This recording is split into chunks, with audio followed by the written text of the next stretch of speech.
cy'inganda zitandukanye zitanga ibyishimo ku Banyarwanda zigenda zitera imbere, ni nako uruganda rwa sinema rugenda rutera imbere hano mu gihugu cyacu.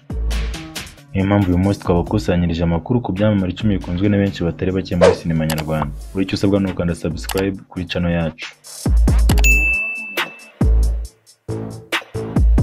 Duhereye ku mwanya wa 10 w'urutonde rwacu, tukaba tuhasanga Mukakamanzi Beata uzwi nka Mama Nick muri filime y'uruhererekane izwi nka Maid.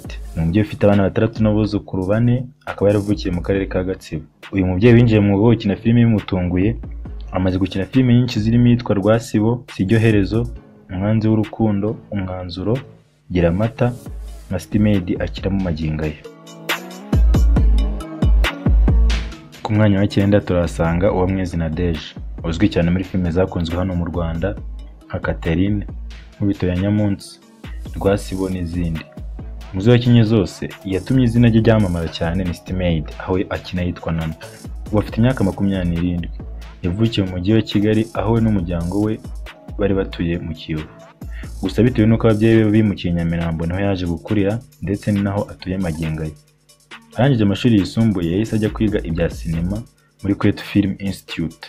Mwaka 2014 nibwo yatangiye gukina filime, ahera kuri filime yitwa Rwasibo nka filime yatangiriyeho. Ku myaka ye mikenana afite umwana w'umuhungu witwa Ganza Beniraki w'imyaka 10. Kuri ubu yiga mu mwaka wa 5 w'amashuri abanza.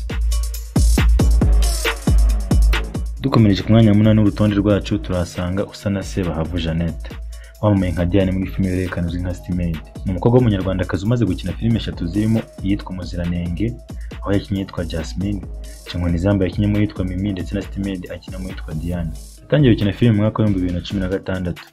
Usibye kuba akina filime, ariko asanzwe ari umudozi cyangwa se umuhanzi w'imideli. Bahavu Jeannette mu mwaka wa 2017 nibwo yabaye ahagaritse amasomo ye, aho yari ageze mu mwaka wa 2 wa kaminuza mu bijyanye n'itangazamakuru. Si ibyo gusa kuko uyu mukobwa akaba afite n'umukunzi benda kurushinga. Ku mwanya wa 7 turasanga Uyihoreye Mustafa Jean Bosco, uzwi nka Ndimbati muri Papa Sava na Deo muri filime y'uruhererekane izwi nka Maid. Uyu mugabo akaba yaratangiye gukina filime mu mwaka wa 2012. Yavukiye mu ntara y'Amajyepfo mu karere ka Muhanga mu murenge wa Nyarusange. Ubu akaba afite imyaka 50. Ni umugabo wubatse ufite umugore n'abana 3.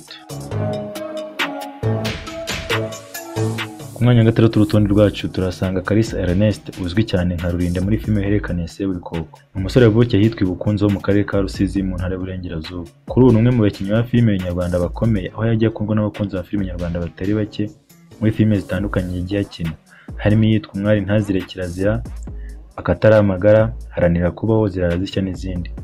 Muri filime benshi bamuzi ku mazina nka Rurinda, Samusure, Papa Rumende n'andi. Uretse izi filime, Kalisa ubu ni umukinnyi wa filime y'uruhererekane ya seburikoko, aho akina muri iyi filime yitwa Rurinda. Kalisa yinjiye mu mwuga wa filime nyarwanda mu mwaka wa 2003.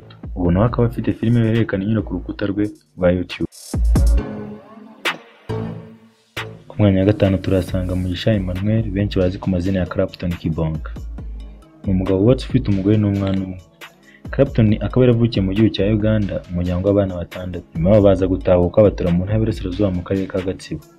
Yatangiye ubuhanzi muri 2014 ashaka kuba umuririmbyi, hanyuma muri 2015 atangira gukina filime. Uyu musore yagiye agaragara muri filime zitandukanye harimo yitwa Byadogereye, Virunga School, Seburikoko n'izindi. Ubu by'umwihariko akaba ari gukina filime yo giti cye inyura ku rukuta rwa YouTube yitwa Umuturanyi. Ku mwanya wa 4 w'urutonde rwacu turasanga Umutoni Assia, wamenyekanye nka Ruzine muri filime yitwa Intare y'Ingore. Uyu mukobwa w'imyaka 25 yavukiye Nyamagabe, ahahoze yitwa ku Gikongoro mu ntara y'Amajyepfo. Yasoje icyiciro cya 2 cya kaminuza mu bijyanye n'ubukerarugendo. Uyu mukobwa amaze kugaragara muri filime zitandukanye harimo iyitwa Gira Amata, Intare y'Ingore, Seburikoko, Maid n'izindi. Ubu nawe akaba yaratangiye gukina filime yo giti cye yitwa Gatarina inyura ku rukuta rwe rwa YouTube. Ku mwanya wa 3 turahasanga Uwamahoro Antoinette, wamenyekanye cyane ku izina rya Sperantia muri filime y'uruhererekane ya seburikoko. Sperantia ni umubyeyi w'abana 3, atuye mu murenge wa Nyakabanda mu karere ka Nyarugenge. Uyu mubyeyi azwi cyane muri filime zitandukanye harimo iyitwa Intare y'Ingore, Umuturanyi, Seburikoko, Maid n'izindi. Ku mwanya wa 2 w'urutonde rwacu turasanga Ndayizeye Emmanuel, uzwi cyane nka Nick muri filime y'uruhererekane ya Maid. Umugabo wubatse ufite umugore n'umwana umwe, batuye Kigali Nyakabanda.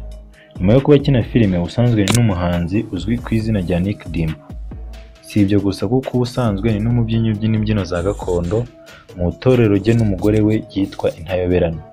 Yize ubwubatsi mu mashuri yisumbuye i Kimisange, akomereza muri kaminuza aho yize amezi 2 yonyine, ubundi abivamo atangira gukina filime.